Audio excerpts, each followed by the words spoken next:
We're back with the League of the Genuine Conversation with me, your host, Fred Mwema. This show was established to help you and me, the consumer, to understand the menace of counterfeits which pervade every segment of our life. We have this show every Friday, and we are glad that you have joined us. Once again, if you're new here, we welcome you. We have a special guest again, Mr. Friday Roberts. Kagoro, you are welcome to the show. Thank you, Fred. Good to see you once again. Yes, Mr. Kagoro is my partner here in my law practice, and he has been quite envious that we call other people to the show and never call him. So I hope, Mr. Kagoro, you are fitting properly in that chair and the shoes of a guest on the League of the Genuine, because we are pushing the agenda to stop these counterfeits. What do you think about this menace of counterfeits? Fred, first of all, I am so excited. Like you have stated, that I have been envious of a lot of guests that I have been watching on the show, talking about counterfeits, which counterfeits myself and you have for quite some time been fighting. What I know about counterfeits, Fred, is that it is a menace. Counterfeits are not supposed to be anywhere in this world, because people have died because of counterfeits. People have lost property because of counterfeits. Counterfeits are a menace. That is what I can say. They are a menace, but there's in the local language, they say that counterfeits are a form of innovation, kuia, like to survive. When we were in Parliament one time, during the Parliamentary Expo, one MP said, but China developed because of counterfeits. What is wrong with you people? You are trying to promote imperialism of these international brands. There is that perception that counterfeit is okay. But you see, Fred, when you talk about Parliament, some people talking about counterfeits being a way of being innovative. Survival. You would now look at the whole perspective of our society. Because if someone can talk about counterfeits being a source of innovation, then that is also counterfeit in itself. So for me, actually, it is the opposite, because counterfeits actually kill innovation. Because if a brand owner's product is counterfeited, then people begin to feel that they cannot innovate. People lose morale. Innovation is killed. The morale is killed. So it is the opposite, actually. You cannot be innovative to create a counterfeit. By faking. Yeah, by faking. You can actually be innovative if you know that your product that you have created is going to be protected. So it is the other way around. It's the other way around. Yes. But again, we have a challenge interesting people in this subject.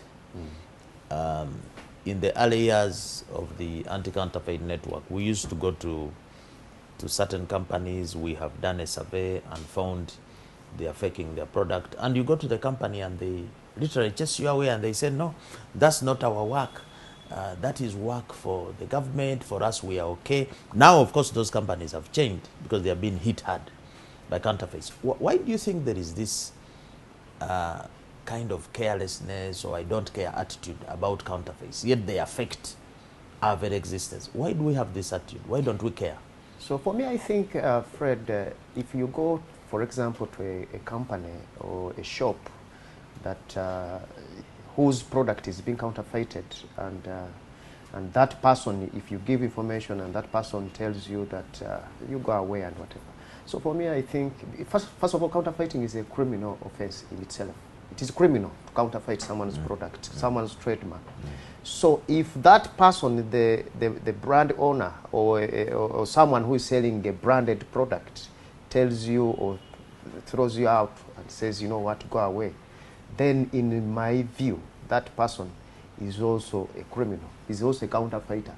He's abetting, actually, he's assisting. Aiding and abetting the commission of a criminal offense. Of the criminal offense. Actually, the law says that somebody who aids and facilitates a crime yes. is treated like the principal offender. Yes, and I think that goes way to the whole scenario of our laws here.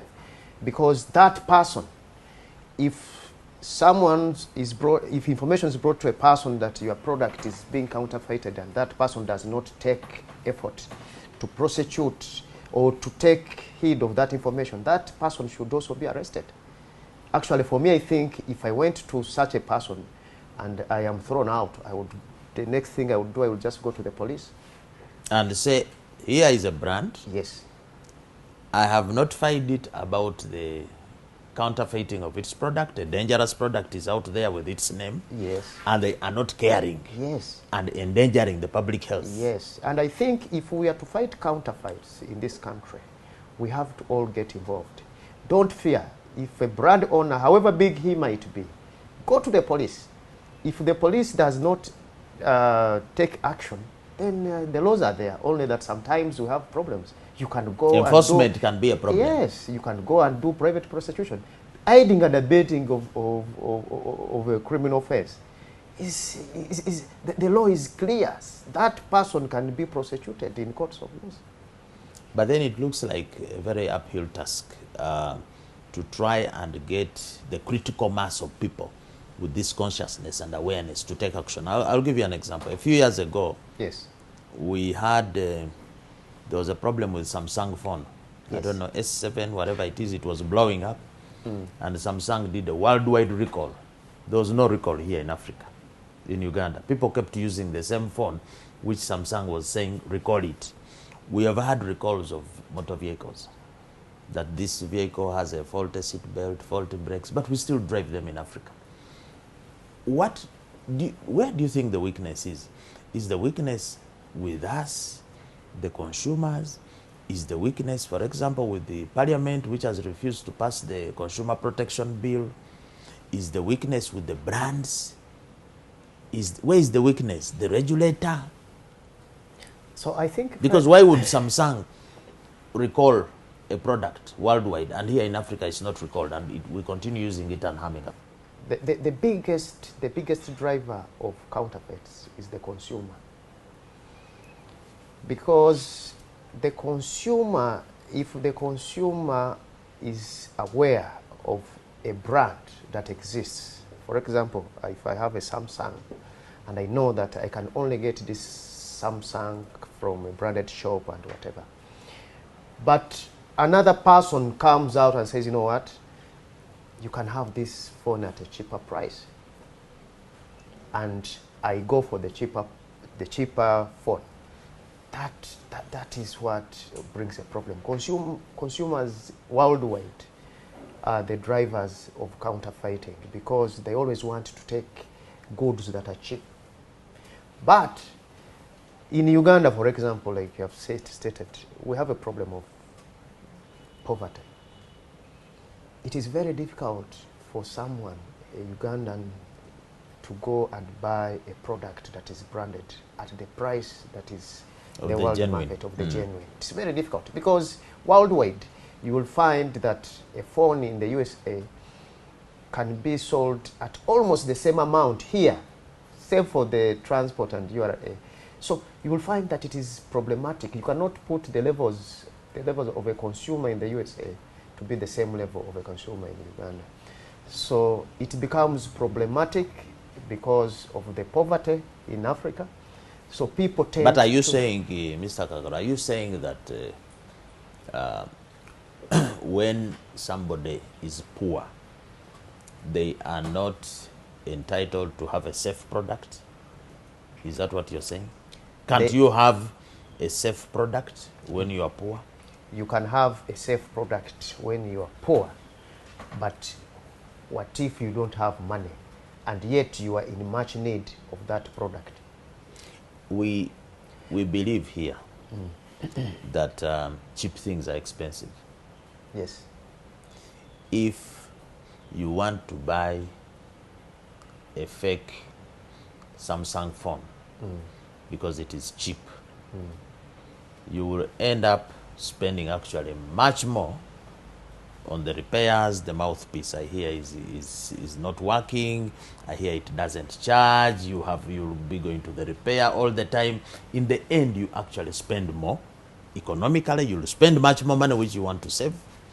But also, secondly, there might be a health implication that this fake phone you have bought with a lithium battery that leaks, it might actually cause health issues. Maybe you get a migraine, maybe the electromagnetic waves affect you. So in the end, this whole notion of cheap is actually not cheap. It is true. I agree with you.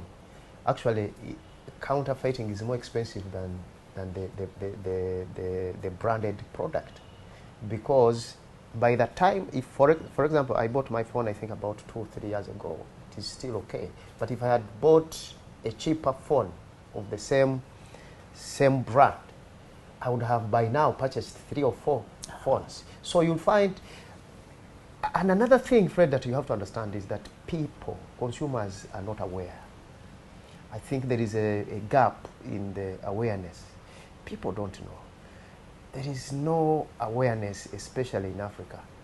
But not even in Africa, because even worldwide, counterfeits, even in America. Everywhere. In America, like I was saying, there is what they call an International Anti-Counterfeiting Coalition, IAC. It is like the ASEAN, this ASEAN of yours in America. In 2020, they seized products, I think in 6 months, of 1.6 billion United States dollars. So in America. And you wonder. And they have all the border measures, the customs is efficient, the police is efficient, but yes, counterfeits are there. So counterfeiting is all over. So counterfeiting is more expensive than. So if you choose to buy a counterfeited product, actually you are causing yourself a bigger cost, because you will buy much more. You'll buy many of those counterfeited products. By the time my phone gets a problem, maybe 4 or 5 years ago to come, the counterfeiter will have overlapped the price that I purchased my phone. And it is not even just lack of awareness. Of course, awareness is a big issue, and that's why we have this platform. One of the pillars of ASEAN is let us have communication for mindset change. Let us not just have communication to promote sales, to promote consumerism. Because a lot of the brand promotions that you see, the adverts, are just promoting sales. Buy more, buy more, buy more, buy more. They just want you to buy. They are not telling you to look out for genuine. They are not helping you to differentiate. They are not even telling you where to buy. So to what extent do you think our commercial advertising and brand promotion, to what extent do you think is promoting counterfeiting? Seeing us, every time you advertise a genuine, you're also advertising a fake. Fred, I think on the aspect of advertising, there is nothing that the advertisers, the brand owners, you see, the brand owners advertise their product for purposes of selling and promotion of their product. They do not tell the world on the other side. In fact, if the brand owners knew, they would be getting much more sales. If they, on the advert, as they advertise their product, they also show the world that there's a problem with fake. There is fake. That we care about you as a consumer. Yes. We are not only concerned about profit. Yes. We care about your health and your well-being. Yes. So we need to warn you of a danger. But the problem is that many of them think that when you admit that your product has a counterfeit problem, that consumers will shun it and you lose market share. This is the fear they have. How can you help to allay these fears of the brands? I think the problem is with them. Because you see, advertising is about promoting your product. Yes. But how do you promote your product? And in your promotion, actually, you are not, you are kind of restraining yourself. In my view, if you had told the world that actually my product, there is some other person, there is some other trying to cheat you. Yeah, cheating you, and this is how it looks like. the people will get aware of the counterfeit kind of product of yours and actually buy more of the genuine. And your sales will increase. So that is the problem. Because what we have seen in reality here, we do a lot of market raids and go and grab these products. But sometimes you go in the market and find an international brand selling a fast-moving consumer good has done an operation and arrested some contraband. But there is no single information to the public that we have found this fake product on the market in central Kampala. There is no warning in the supermarkets that don't buy this. So on the day of the raid, when this brand is pulling out some fake product, people are still buying the fake in the supermarkets. But you see, Fred, counterfeiting, it's all over, in every sector. What we are talking about now is just like we are lawyers, we have been in practice for quite some time. You'll find that a company, an entity, let's say a bank, they have arrested some, maybe some of their employees on some A fraud or something. The bank will not want that information to be given to the public. Why? They don't want to lose. No, but at the same time, there could be another fraudster committing that very fraud, and the bank will have a repeat incident. And that's why I'm saying is that instead of the bank telling the world that this is what happened, and because we care about you, and because we care about you, we are stopping it. We are stopping it. This is what we have done. They will try to make sure that they retain the information. So, isn't that in a way kind of being? That is an ostrich tactic. Yes, tactic. You put your head in there and you leave. You understand? So it just like what we are discussing now, counterfeiting. The brand owners should come out and tell the world that there is a problem. Can we work together? Can we work together? You have a role to help us. Yes. In refusing the counterfeit on the market. Exactly. We need to take a break. Thank you. We're back with the second segment of the League of the Genuine Conversations. We are here in conversation with a practicing lawyer, Mr. Kagoro. Mr. Kagoro, you're called Friday Kagoro. Yes. Anything special with that name? Yes. I was born on a Friday, so I celebrate my birthdays almost every 4 Friday. times a month. Every Friday is... I was born a Tuesday, and so I should be called Tuesday Mwema. You can be called Tuesday, but you will never be a Friday. So why I'm raising the issue with the name, especially we Africans, yes, because you see a counterfeit has something to do with a name. When you're talking of a counterfeit, somebody is getting a name and then, pretending to. Don't you think in the way we name ourselves as Africans, we are we are not depicting our true identity? Okay, because for you, you are an African man. You are called Kagoro. But if you get a Samsung and you give it another name, there is. Do you think the identity crisis in Africa, even in just naming, could be implanting this culture of counterfeiting in us? The way we name things and ourselves. So your take was that I shouldn't, in Africa, we should maintain our African heritage. I am thinking that a counterfeit is an original. Yes. Originally, you are not Friday. Originally, you are Kagoro. Those are your roots. Originality, genuine. Now, Friday, Fred is unadopted. It's something that I am adding on top. Maybe. So don't you think we should go back to our roots as Africans if we want to fight counterfeits? For me, I think like Friday, Friday is an original name because I was born on Friday. It could even be more original than Kagoro, because Kagoro You see in the Toro culture, they sit and name you, maybe after your father or whatever. But what could be counterfeit, which is not, Yes. maybe could be Robert. Because Robert is some white man somewhere. You know, he's not your relative. Yes. He has his own lineage. Yes. You cannot even claim that you're part of his estate. Yeah. The first Robert. So that is, I tend to see where you are coming from or where you're going. That shows how we have, but that goes to even the colonial. Because counterfeiting is about copying. Yes. We Africans, for as long as we shall remain with the status of being the copycats, you see, we shall not be original, and therefore we shall have counterfeits on the market. It is true, Fred. We have. That is why you see countries like China have developed so much, because they have remained with their originality.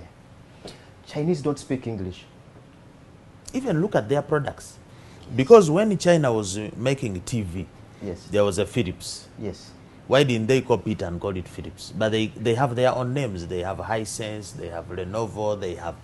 Yes. Originality, yes, is the foundation for fighting counterfeits. Yes. Is the message I'm trying to put across. I agree with you. Chinese do not speak, they don't copy. So they do their things the way they Though are. They also have English names for purposes of fitting. You find a Chinese is called Jolly. But he's not Christian, he's not anything. He just has that name to fit. But those names, you will find that when the Chinese come, they come here, for example, you find his name remains Jing Hong. The Jen comes for purposes of transacting in Uganda. But if she goes back, international business, if she goes back to China, there is no way they can call her Jen. So I think copying is, because counterfeiting is copying someone's product. So and we are copying other people's names. Yes. And but mine is not a counterfeit. Okay. Now let's go into the space of law. Yes. I was looking at some statistic. At independence in 1962, Uganda had 13 lawyers. The majority were actually, I think the Africans were like 3 or 4. There were Indians, Europeans, but we had 13. And in 1962, we didn't have a counterfeit problem.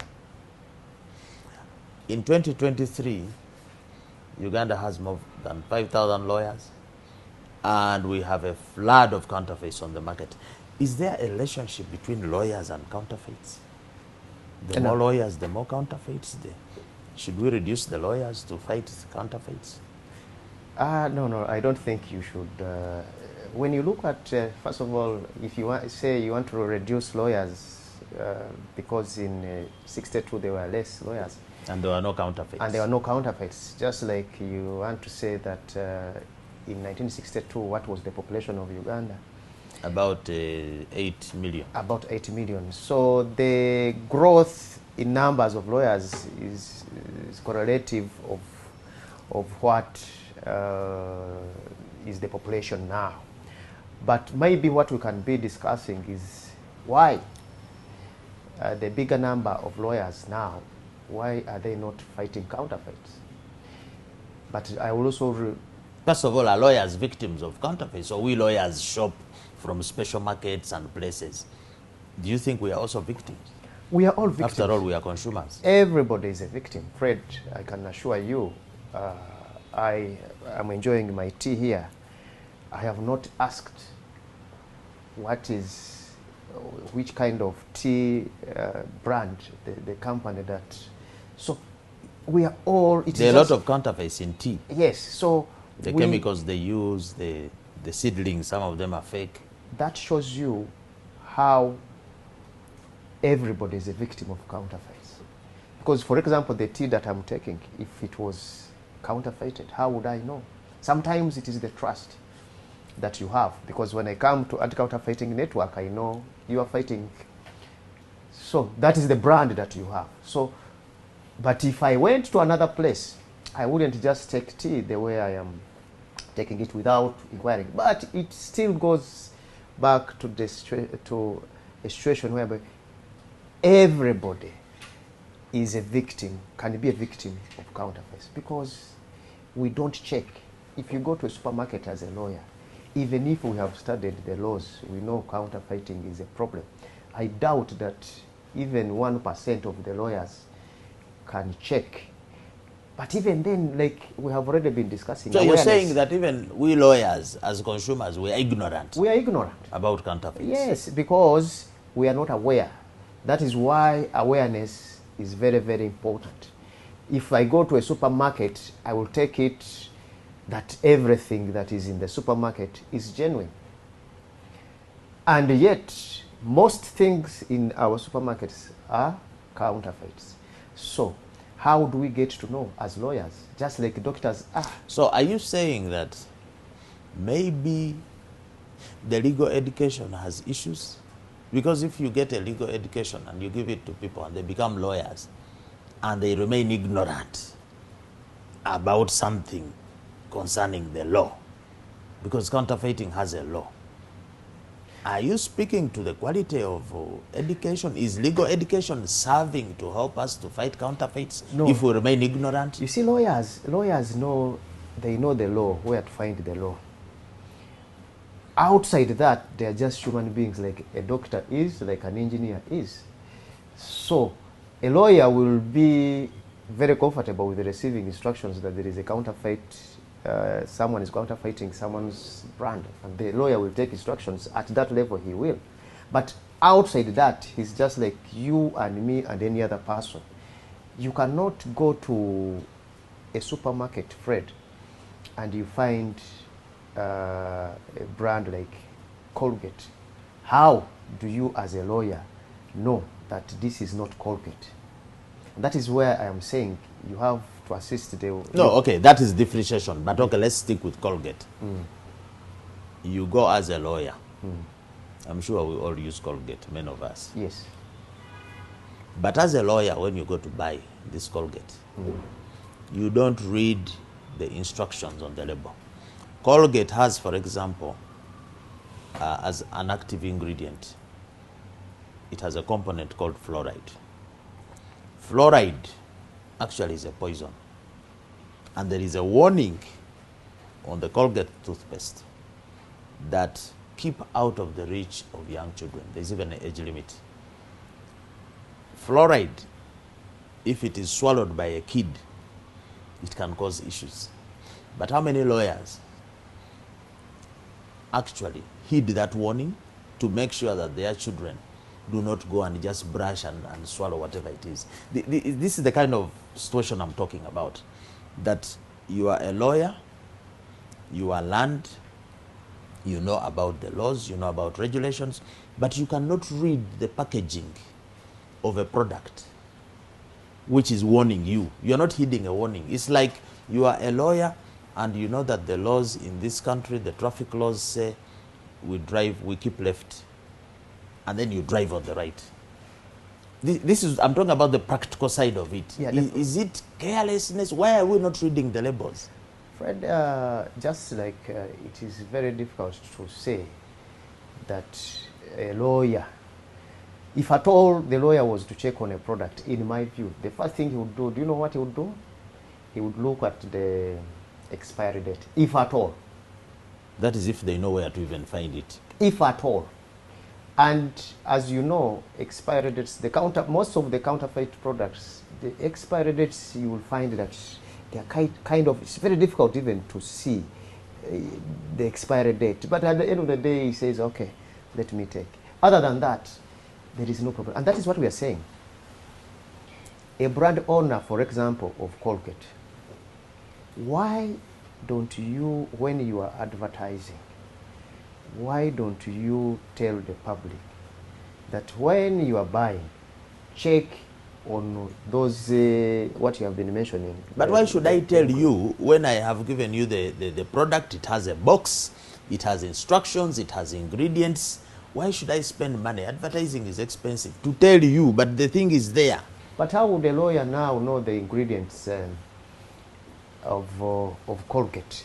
It may not be, for him, his mind is just stuck on the brand Colgate. So the ingredients, and that is the awareness that we need to know. Because if you tell me that some of Colgate or any other product, you might find that some children of a certain age are not supposed to use it, then that is the awareness that the public wants to know. And I don't think that the lawyers know that. We are all human beings. But like we are the eyes. I think we have a bigger role as lawyers to play. We have a bigger role. We are the eyes of society. We know law. Yes. And I'm even thinking that rather than being there and blaming brands and blaming government and blaming everybody apart from ourselves, we need to promote more and more self-regulation, self-education. Because, Mr. Kagoro, when you go to shop for your family and you're in the supermarket, the resident district commissioner of this city is not there, the minister of trade is not there, the minister of justice is not with you, the president does not tell you buy this one, don't buy this one. You are on your own.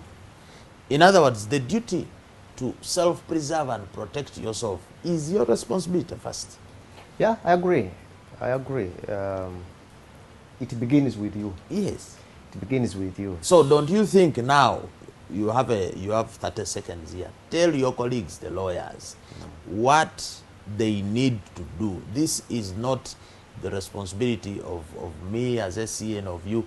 We as lawyers, can we be champions against counterfeit? Yeah, I think my brothers and sisters, my land friends, we as lawyers, I think we have a responsibility. Let it not end at knowing the law and interpreting the laws that we learned at school.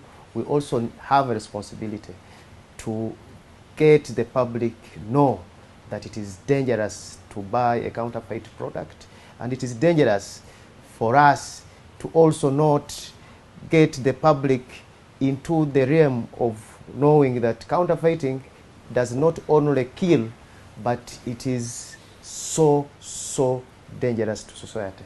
As we close this segment, for the non-lawyers, I would like also that you assure them, because many people will talk casually that there is no law to fight counterfeits in Uganda. What is the position? I know the laws are there. You see, the laws are there. The only problem is how do we access justice, how to access justice. The problem is that people do not know, but the laws are there. They aren't counter. To enforce is the problem. The enforcement is the problem. The laws have always been there. Trademark Act, copyright, everything. The laws are there. It is only that sometimes enforceability is the problem. Let's take a break. We're back with the third and last segment of the League of the Genuine Conversations. We are here with a practicing lawyer, Mr. Friday Roberts Kagoro. I would like to congratulate you upon finishing your master's, but there's a caveat. I will withdraw the congratulations because you've done a master's in international trade and commercial law. Yes. I will withdraw the congratulations if you do not give us a solution on how to stop the burgeoning problem of counterfeits in international trade.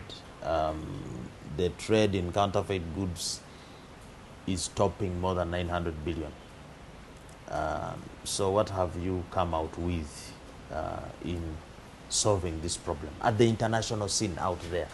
How is this problem being looked at and solved? You see, like we said, that it begins with you, Fred. International trade begins with the local trade, because we are all countries part of a global. We are part of the global market. I think what I have realized throughout my study, international trade was created purposely to make sure that the world becomes one in the trade. If you want a product from USA, you can afford it. You can purchase it in Uganda, you can purchase it in Venezuela, you can access it uniformly. Why I think there is a problem, and international trade is also culpable. The World Trade Organization is also culpable in having such problems of counterfeits. There is what we call differential, special and differential treatment. Special and differential treatment. In trade? In trade. We are not treated equally? We are not treated equally internationally. So you will find that because of that, they will say that a country like Uganda is not at the same level in trade with a developed country like America. For that reason, they will be giving you some assistance. So you are taken as the country is taken like a kid, and in such a way, it has created some. How does that promote counterfeits? Do you know why it creates counterfeits? It's because you are taken to be low. The products, if you go to China, for example, you will find that there is a product that is manufactured for the USA market, but then at a certain price and quality. But then a product that comes to Uganda is of a certain price and lower grade. But they are the same brands. Isn't that counterfeiting? That is discrimination. Preferential treatment. So that, in a way, for me, creates a bigger problem. That is where you find that the whole notion of our consumers trying to buy cheap products comes from, because you know that you cannot afford the other one. And that is international trade. You're looking at the international trade. If you have treated me in a slower than the American or the UK, you'll find that. But don't you think that we as Africans bring this upon ourselves? I don't think the treatment you receive can be received without your consent. There is an element of us consenting to this lower status. And I'll use an example to demonstrate. In a lot of my travels, sometimes I will go to a developed country and you visit an African home, somebody in the diaspora, and you go to their kitchen and you find expired beef or expired tinned food, or the date is about to expire, and you ask him or her, why are you consuming this? And the person tells you, no, this one I bought it at a knockoff price, discount, it was cheaper. And for us, those issues of it expires by this day, those are for the white people. For us, we are strong. So you can see that maybe we as Africans, this complex is inside us. We don't think that we deserve to sit on the high table of world citizens and be treated as equals. We could be contributing to this inequality you're talking about. And that is what I'm saying, that fighting counterfeits begins with you. It begins in your head. In your head. And for Uganda, it begins with us at the international level. It begins with us. Why do you allow to be treated as, you see, even to be allowed that treatment, special and differential treatment, you have to request. They take your request and they give you and at one time, recently actually, by the way, China was also taken as if it was a law in the international trade arena. And that is how China has developed. But it is not until a certain time that they say, no, you are a developed country, you cannot be in that. China is under BRICS now. Yes. So, but the moment you allow yourself to be cheap, to be low, to be treated differently, and for you think you are not at the level of the other ones, then... So don't you think we, Africa as a trading bloc,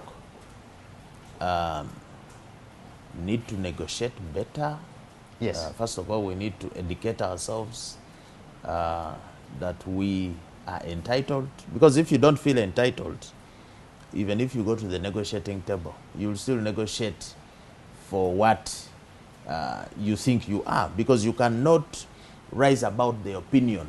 You cannot rise above the opinion you have about yourself. If you see what I'm saying.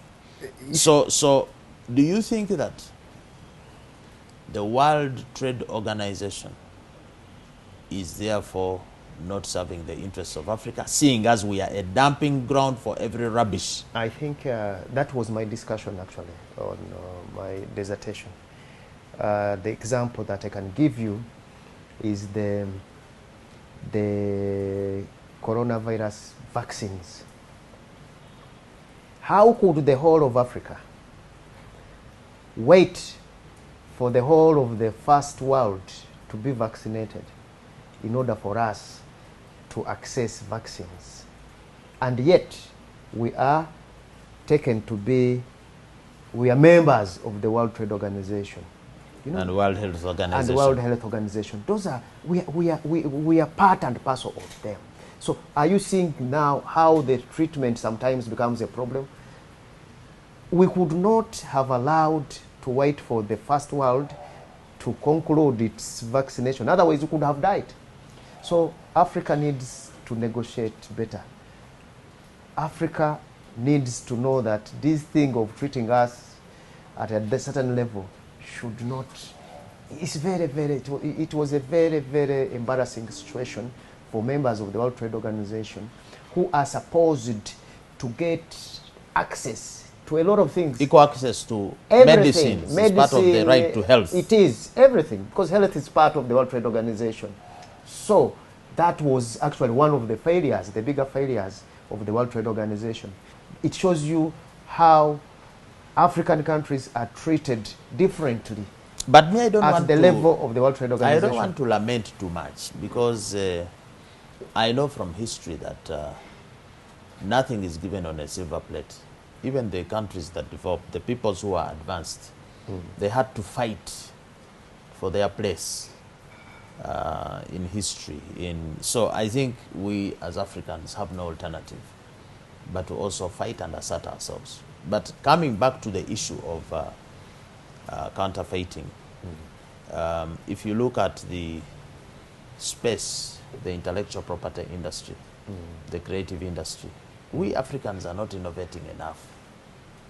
I know that there is some resistance sometimes. You try to innovate something because a superior power that owns the patent or whatever will frustrate you. You should not. Yes. How is innovation, creativity of the African going to help us to push back counterfeiting? And what do you think we should do in this? But I think, Fred, you see, the legal regime, the laws are there. WIPO, whatever, in Africa, the laws are there. People can innovate and duly register their innovations. But not very easy to register patents. Yes. It's very stringent for, yeah. for an innovation to come from Africa. Yeah, very stringent. But you see, how many Africans do we have in the Western world? There are very many. They innovate, but how many have you heard that they have done? Still, there are few. They do. Yeah, they are there, but at the end of the day, you find that their innovations. But maybe it's not promoted or advertised. Promoted or what. But Fred, it all goes to the way, the politics also of the politics, the geopolitics of the world. Of the world. So that is the problem. You will find that Africa, like you have rightly stated, we have now to fight our way to the top. To the top, yeah. Yes, we have to fight our way to the top. But we shall not fight our way to the top with counterfeits. Yes, because we need to. But still, it goes to even the local politics, the corruption. Because Fred, I will tell you, during the COVID era here, you heard that there was money that was spent to develop a vaccine. But everybody knows that it is not easy for a country like this one to develop a vaccine. We don't have the machinery. So you'll find that there is a lot of... And the money was just stolen. Yeah, the money was stolen. Where is it? Do you even remember? Is there anybody who knows? I saw a report. They were saying that a lot of the vaccines people got, it was just water. I've seen a report, actually. It was in the papers that it was water. Somebody posted. So, of course... You see, so you're saying that corrupt practices here in Africa... Yes. We can complain as much as we want about other people squeezing us or whatever. Yes. It is here. Experts confirm Ugandans got water for COVID vaccine. Which newspaper was this? You see, this is Daily Monitor. You see? So, you see? The experts confirm that. But you see, Fred, that's the problem. If I asked you a question, Fred, you remember, your money, my money was given to somebody to develop a vaccine, allegedly. What happened to that vaccine? And I remember at one time the president was saying that in a certain few months or whatever. But you see, developing a vaccine is not something that you just talk about like that. So even when we try to innovate, what you're saying, even when we try to innovate, because of corruption, we fake. We even are fake in the good efforts. Corruption is even in the politics. I mean, counterfeiting is also political. So as long as we still have a regime or a political regime that is not pro-fighting of counterfeits, we shall remain ourselves in that bracket of counterfeits. That's the problem, Fred. If the government was putting a lot of effort into fighting counterfeits, at least a larger number of counterfeit projects would not be on the market, Fred. I am asking you a question. ACN is all over. I have been reading, I see ACN all over. But if you ask a Ugandan, what government entity fights counterfeits in Uganda? Nobody knows. Fewer, like with the lawyers and the they always come to ACN. Yeah, they will come to ACN. If you ask so anybody, you're saying the commitment, yes, the political will. Yes, you go and ask students in Makerere or wherever universities, where is UNBS? What does it do? Bureau of Standards. Yeah, Uganda National Bureau of Standards. They may not know what it is. They don't know even what it does. Even what it does. So that is the problem that we have. Ugandans, I think we just mind about the politics, the current politics. Now we are with Mabati. Iron sheets. Iron sheets. But people counterfeiting. And I think we have a big problem, Fred. And I applaud you for what you have done so far. But for how long? Because this is a private initiative. But this is something that the government should put effort in. The will to fight counterfeits must be demonstrated. By providing resources, because even UNBS, yes, police and so on, they may lack the resources. Yes, they lack to test, yes, to prosecute. Yes, if you take, for example, a product that is counterfeited, you are going to the police to report. The police may even use the exhibit, take home, because he is poor, he does not have money. So you need to empower the state machinery that can fight counterfeits. You understand? How do you take a TVs that are counterfeited? The police, if they had a chance, anybody, I'm not saying the police are thieves, but someone will take it home to use because he's poor. He does not have the money. So the will to fight counterfeits, it begins with us, but it also ends with the government. Because it is the machinery that will prosecute. It is the machinery that will empower the prosecution, the DPP, to make sure that the DPP, the police, and everybody, that they can ably put evidence before court. And Mr. Kagora, we need to end. Yes. I can see that is why a lot of TVs call you to comment on social issues. Thank you. I think you're talking on NTV, Top TV, and so on. But as we end, since you're a commentator on social issues, in the media space, one of the big counterfeit issue we have is fake news. How is fake news complicating the fight against counterfeits, in your view, as you conclude? You see, Fred, counterfeiters have money. So they will definitely make sure that they interfere with the would-be good news. Or they can make something appear good news when Yes, it is fake. when it is fake. That's why I'm saying that counterfeiting is all over. So you'll find that the news that you give to the public is also counterfeit. It's counterfeited because the counterfeiter Has an agenda.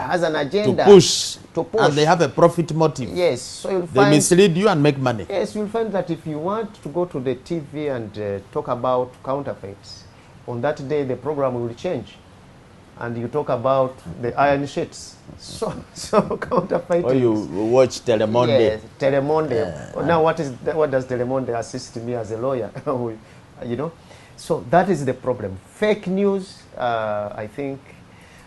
It has also contributed too much, and not even fake news, because the news that you give to the public is genuine news, but the way you'll find that the real counterfeiting problems are not put before the public, and it could be something that people do not know. It is tactical that counterfeiters have bought the airspace. Nobody will talk about counterfeiting.